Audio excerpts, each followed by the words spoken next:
I suppose I started to think about these things as you do, sort of early teens maybe, and I left it quite a long time before coming out. I think I was in my early to mid-20s, and I've never really regretted that. I think it's important to do that when you're comfortable and you feel that the environment you're in is right, and not let anyone either hold you back or push you forward to do it for yourself.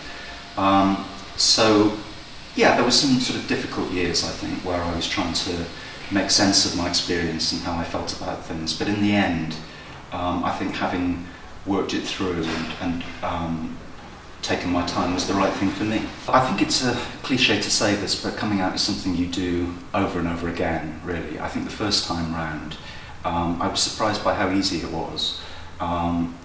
I had been nervous about it. I think people often are nervous about it, but in fact people were very accepting, very supportive, and there was far fewer problems than I thought there might be.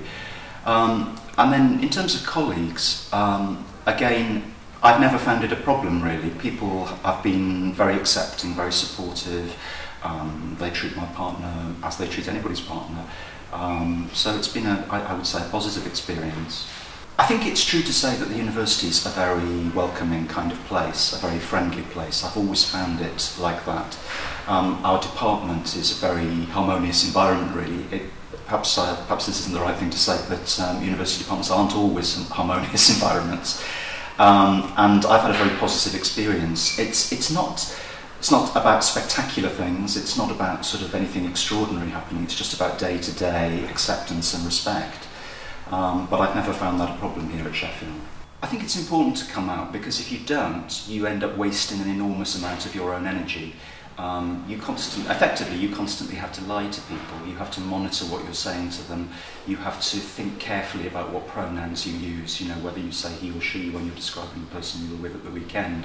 And that's just an enormous waste of time and energy. And that's time and energy that you could be spending on things that are more interesting and more valuable both to yourself and to other people. Just do it, because otherwise you waste so much of your energy and potential. I grew up in the 1980s and went to university in the 1980s, which I think wasn't a great time for gay people. People were not as accepting as they are now. And I think, well, it's a cliche to say this now, but I'd probably say things get better. Things do get better. As time passes, life gets better.